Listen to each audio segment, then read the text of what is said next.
You don't believe in human rights? Where is a human right? Show me it. If I link you to like the United Nations Bill of Human Rights, you don't think that's just something they wrote down. Where is a human right?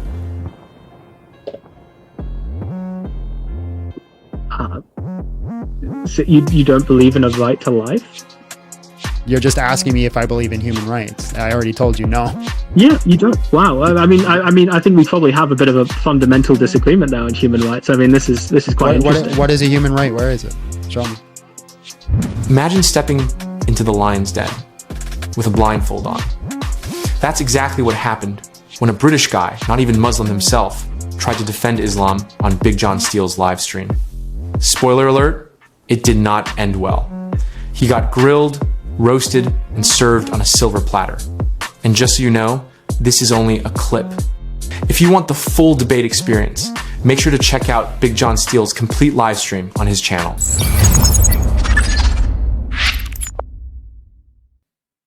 I actually want to kind of come at this from a slightly different perspective to a lot of other people. I am not a Muslim, but I think I can present good evidence as to why being a Muslim can actually bring kind of psychological well-being and life satisfaction in the same way being a Christian can bring. Can I guess something real quick? Are you in the United Kingdom? Yes, I am indeed.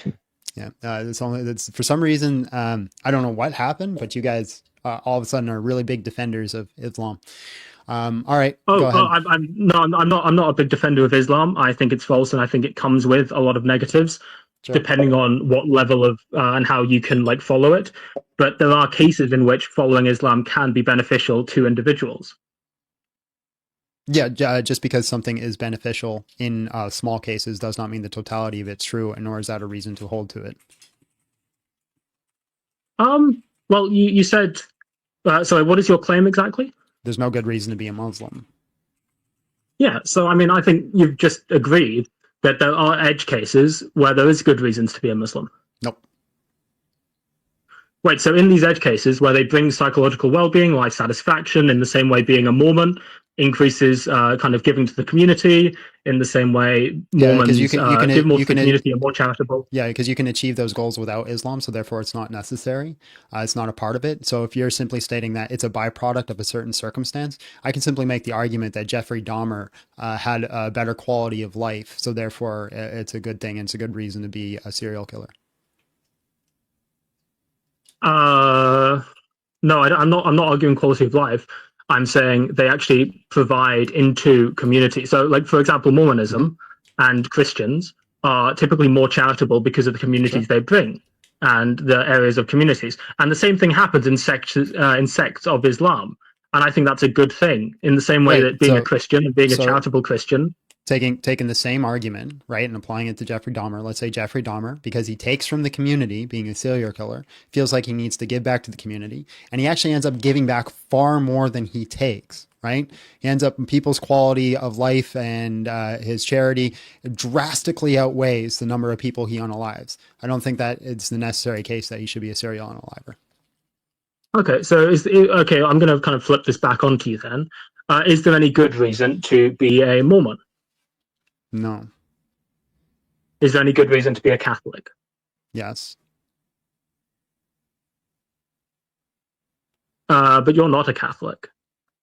All Catholics are Christians, not all Christians are Catholic. No, absolutely. I'm kind of well aware of that. But there is like competing doctrines there.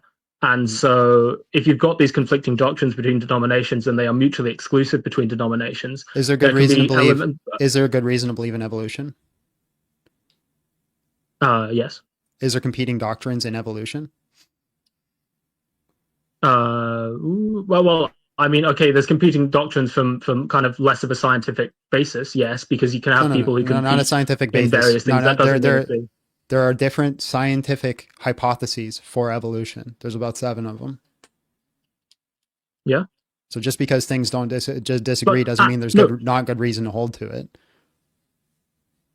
So that's yes, as long as it doesn't interfere with the general premise. But the issue isn't with Catholicism; is they actually do interfere with the general premise of Christianity. What general premise does Catholicism disagree with in Christianity?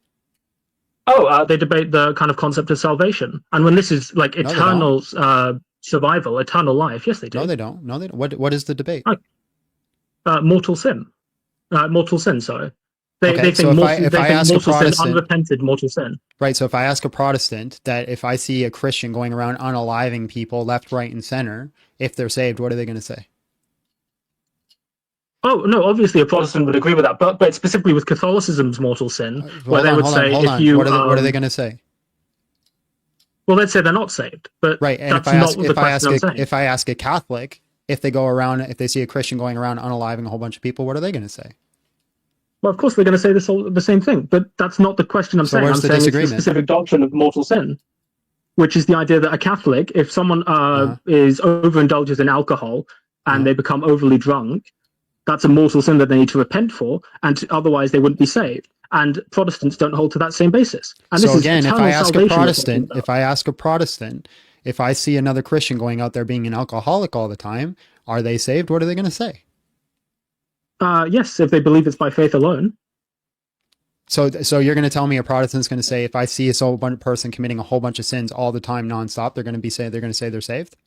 No, not a whole bunch of sins all the time. If they get really drunk once and they believe in Jesus Christ and they say, I believe in Jesus Christ, they get drunk once, they don't repent, because under Catholicism you need to repent to absolve yourself of the mortal sin. So the Catholic would say they're not saved, but any Protestant would say yes, they are saved, because that's not true. So you don't think a Protestant would say no? So in the Catholic and Orthodox belief, you don't get drunk once, and if you don't repent, you're going to go to hell. That's not how it works. Yes, you should look into the kind of definitions of mortal sin. I have looked into it deeply. I've studied it deeply, man. Okay, so I mean, if you want to just search up mortal sin regarding alcohol abuse. I know what mortal sin is. Yes. Mortal sin is something that separates you from God, but it's not you do it once and you're separated. It's a continuation in that mortal sin. Okay. How about I'll use being gay as an example. again, bro, you're shifting the topic to the burden of proof. Is there a good reason to be a Muslim?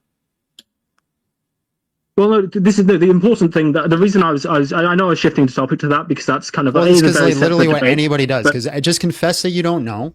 There's any good reason to be a Muslim, and say you just wanted to do whataboutism, because that's what if you want to talk about Christianity. Hold on, pause. If you want to talk about Christianity, I'll dive into it and I'll defend it tooth and nail. But you need to admit to me right now there's no good reason to be a Muslim. Well, of course, okay. So I can admit that I don't think Islam is true. Nope. But that specific thing, there is zero good reason to be a Muslim, and I will defend Christianity tooth and nail until we're blue in the face. I will do it non-stop. I'll do it for an hour with you, but you need to say there is no good reason to be a Muslim, because I'm tired of people doing this. Is they come up and they say, well, here's some good reasons. And I say, that's not a good reason. And they go, what about Christianity? And then we end up defending Christianity anyways. And we never talk about this topic. So if you are willing to admit this, and I know this might've been your first time and you're getting the ire of my wrath unjustly upon you, but it's just what everybody does. No, it's not unjust. No, I completely agree. So, that it's something where I will just, if you let me speak just one thing for 2 seconds, which is that I think the reason we did a kind of what about Christianity is because the same reason that I think there are good reasons to be Muslim is the same reason I think there are good reasons to be a Christian, even though I don't believe in Christianity. So I don't believe in Christianity and I don't believe in Islam, but I think they can. Well, no. The point is for the same reasons that I think there's good reasons to be Muslim, I think there are good reasons to be Christian. Okay, in the same way, I think there are good reasons I'll just say this then. The reason that you think are good reasons to be a Muslim also follow Christianity are bad reasons to be a Christian. Okay, what about being a Buddhist? I mean, this isn't what about. This is like, okay, so being a Buddhist comes with a kind of sense of self. What about? Okay, how about are there good reasons to do yoga? You said it's not whataboutism, and then you literally said the words "what about." No, I know. No, okay, I know. But let me clarify. Yeah, every reason that you give for Islam to be true, if you're applying that criteria to another religion, it's a bad reason to be part of that religion. Now, can you give me a good reason to be part of Islam? If it's a good reason to be a part of Islam, then I'll also apply it to other religions. Okay, is there a good reason to do yoga? Stretching. How about, is there a good reason to do meditation? Yeah, these aren't exclusive to the religion. You're giving specific. No, they're not. You're giving specific events that can be in certain religions, but that's not a reason to hold to the totality of the religion. So No, I can do it's- yoga and I can do meditation without associating myself to any religion. No, of course you can, and I'm not saying that you need to.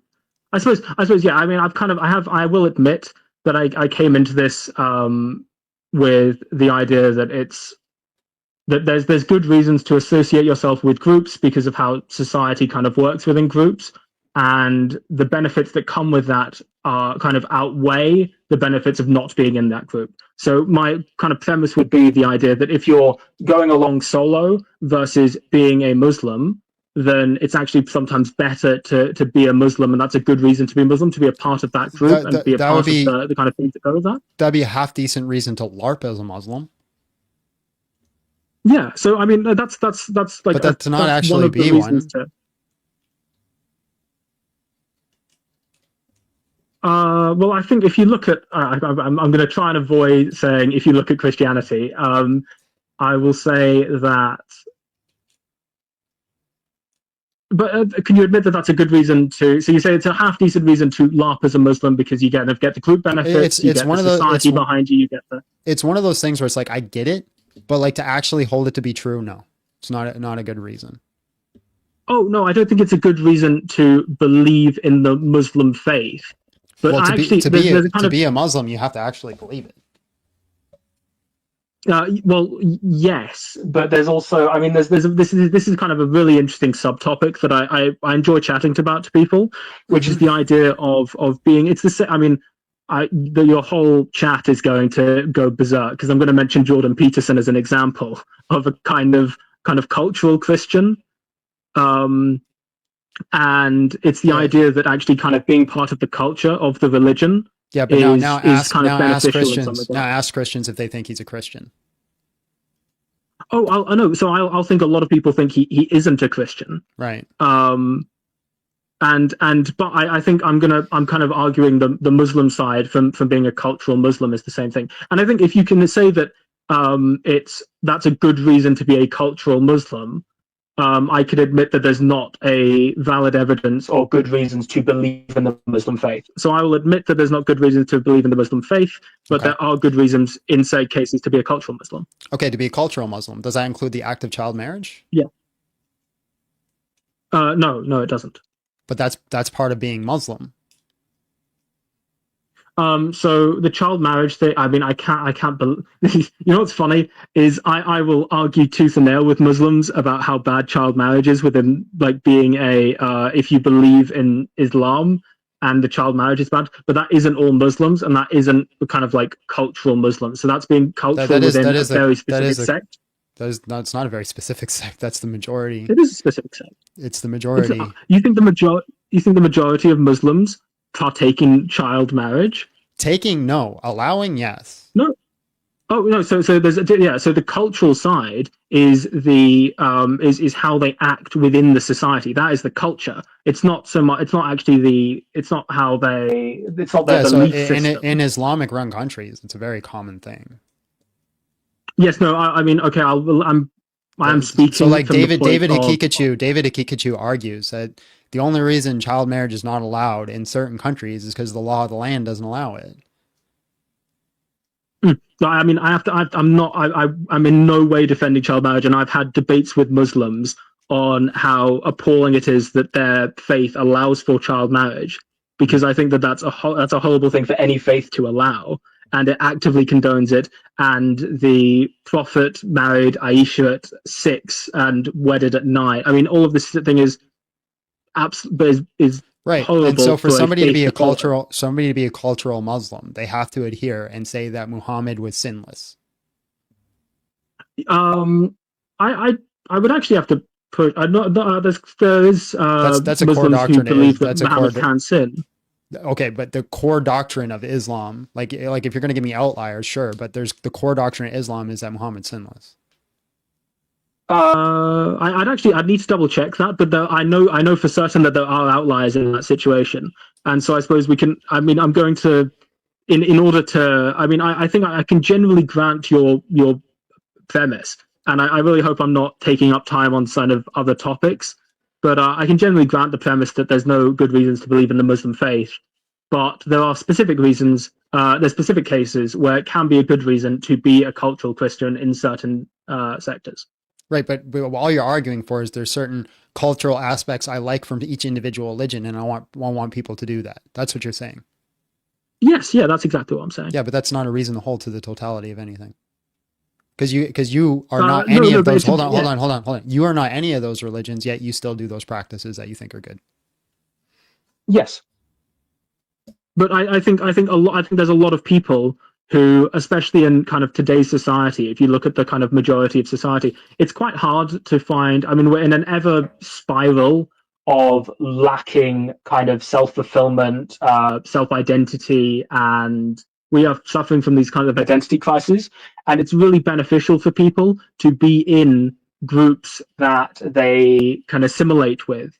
And so I think this is reasons why we should be pushing for more kind of religion, but more kind of outdoors activities, more pushing for kind of getting people outside of the house, scouts, and all of these sort of educational thresholds. Right, but you don't need Islam to do any of that.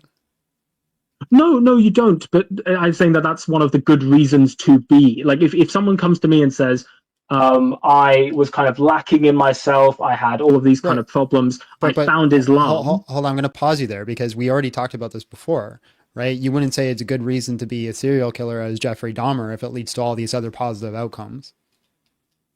No, because I think I didn't actually kind of hone in on why that's a kind of, it's a slight straw man of the position, because obviously Jeffrey Dahmer comes with the idea that he was killing people. And so if Muslims were out there, okay, this is now going to kind of come across to the chat wrong. If every Muslim was an active serial killer, obviously that's not a good reason to be Muslim. Even if there were benefits, it doesn't matter if it comes with that active outcome. I'm just saying simply because being A causes B does not mean that you should be A. No, but if there's a net benefit to being a net benefit, thing, So the Jeffrey Dahmer thing, if there's a net benefit, if the overall society improves tenfold in comparison to what he's taking from it, he should do it. Oh, when I say no, the net benefit was in regard, as long as they're not impeding on kind of general, because I don't think there's ever a justification for murder. Unless it, for murder specifically. And so if murder is unjustifiable, if he murders, there isn't anything that he can do that would justify the murder. Okay, so just don't say the M word. You got to say like smurder or something. Oh, I'm sorry, smurder. Sorry, yeah, it's good. New to the YouTube thing. Right, but I'm just saying, you're saying it has to have a net positive. You can have a net positive and still do smurder. If you say, well, I'm just not allowing smurder, that's just arbitrary and ad hoc. I don't think it's arbitrary, because I think it's the unjustifiable killing of a human being, and you can't outweigh. Well, that's just the definition of murder or schmurder. Yeah, exactly. It's the definition. Well, that's circular, because your argument is for the net positive. Yeah. Okay, so if your argument is for the net positive, then schmurder should be allowed as long as it leads to a net positive. No, because it comes from the premise of like human rights are unalienable. And if you impede human rights don't rights, exist. You don't believe in human rights? Where is a human right? Show me it. If I link you to like the United Nations Bill of Human Rights, you don't think that's exist? That's just something they wrote down. Where is a human right?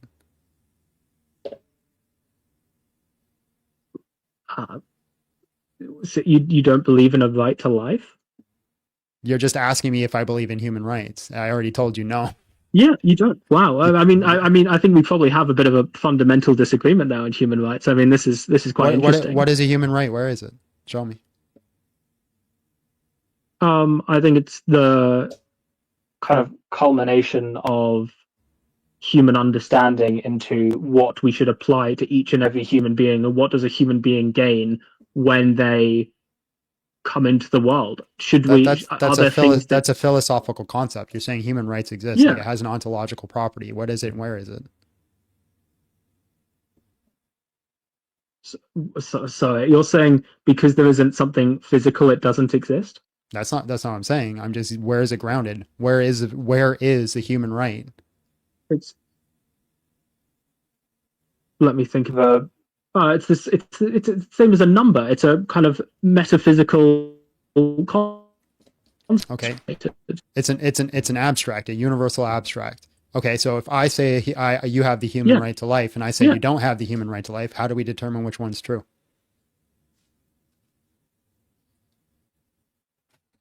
So no, I mean this is where we come to sort of the frustrating thing around like subjectivism, which I don't really like subscribing to. I mean, the thing is, if we disagree on certain grounding premises, there's nothing I could say that could get to change that person's mind on what the human right is. But we're getting into quite a kind of well, I'm just saying you're appealing to something. You're saying overall net positive, something that we should be looking for, unless it goes against a human right, where you're appealing to something you can't even prove exists.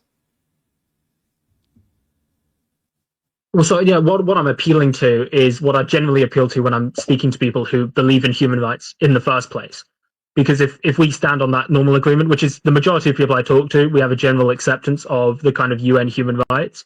And so I can normally appeal to that as a pillar of authority on this topic. I wasn't expecting to not have that thing.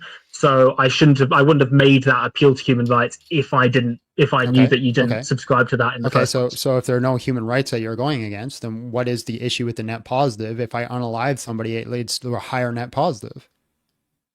This is the thing. I think that there is. I mean, I don't know where you see the net. How you'd get a net positive? Because this would be my opinion. If I unalive one person a year, but it ends up with a society that has overall more charitable people, there's a higher birth rate, people are reporting higher happiness and higher health. Should I not do that? No, you shouldn't. Why? Because that's a utilitarian approach that I disagree with. But that's your argument for Islam, is that there's a utilitarian outcome, that there's a net positive, even though it's not true. Can I appeal to the fact that this is really interesting, because I think we would agree on the fact that you shouldn't be able to do that. Like, you shouldn't be able to kill someone. I think we agree on that. Unalive. Sorry, unalive. We agree that we shouldn't be able to unalive someone under any circumstances, if it's unless it's justifiable. Is that? Yeah, but if all you're going to do is all you're going to do is appeal to my standard and say therefore we agree, you're going to have a problem, because the reason I say it's wrong to unalive somebody is from a virtue ethicist standpoint, and a virtue ethicist standpoint would say there's no good reason to be a Muslim because it's not true. So, virtue ethicist, is that specifically grounded in Christian doctrine, or is that grounded in I've not heard of virtue ethicism yet. Virtue ethicism, I think, originated from Socrates, but it was grounded in the idea of God, and it was adopted by Aquinas in his philosophy. So it is there is a lot of Christians and a lot of Christian believers who ground their philosophy of ethicism in virtues, and I'd be one of them. And I couldn't be a virtue ethicist because I'm not a Christian. No, you could still hold to virtue ethicism, but you're going to have a problem saying where you're grounding that morality. I'd just say, because I actually think that because I'm normally I do believe in kind of fundamental ethicism, like ethics. I just kind of finding where the virtues are are somewhat difficult, because I don't subscribe to Christian teaching. You don't have to subscribe to virtue or to Christian teaching. If you're going to say you're a virtue ethicist, though, you're probably going to say that truth is good. Yes. Okay. Then believing a lie is bad.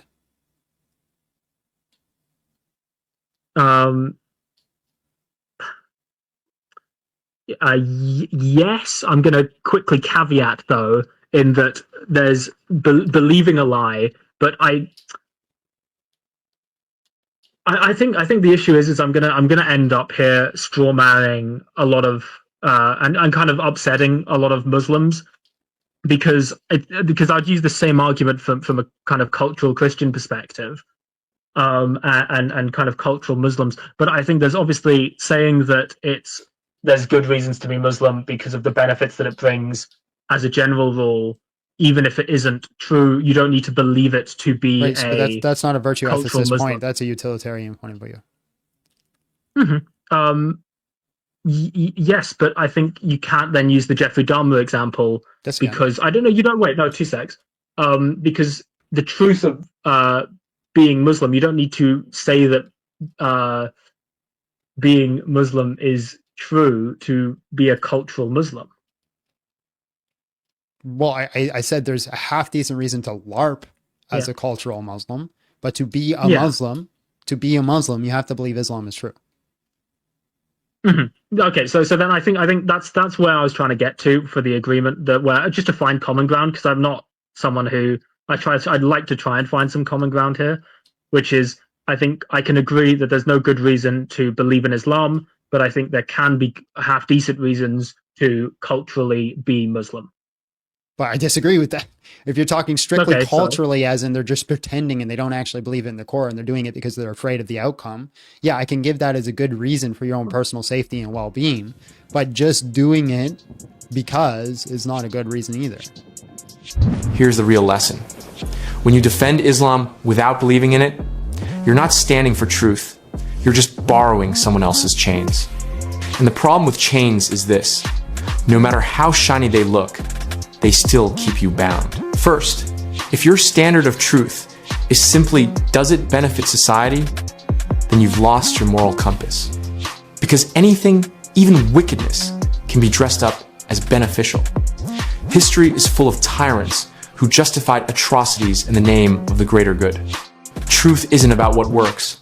Truth is about what's real. Second, attacking Christianity to patch the holes in Islam never works. The Catholic versus Protestant angle only showed that both sides actually agree on the core. Living in continuous, unrepentant sin is the problem. You can twist words, but you can't twist truth. Third, this idea of being a cultural Muslim, that's just camouflage. And camouflage doesn't change the battlefield. It just hides you for a while. Building identity on a lie may give short-term comfort, but it can never give lasting freedom. The only exception is survival if your life is at stake. That's a different conversation. But outside of that, it's self-deception. And finally, here's the biggest takeaway. Lies will always collapse when tested. The question is, are you ready to stand on something that lasts when everything else crumbles? Then Islam isn't the answer. This was just a clip.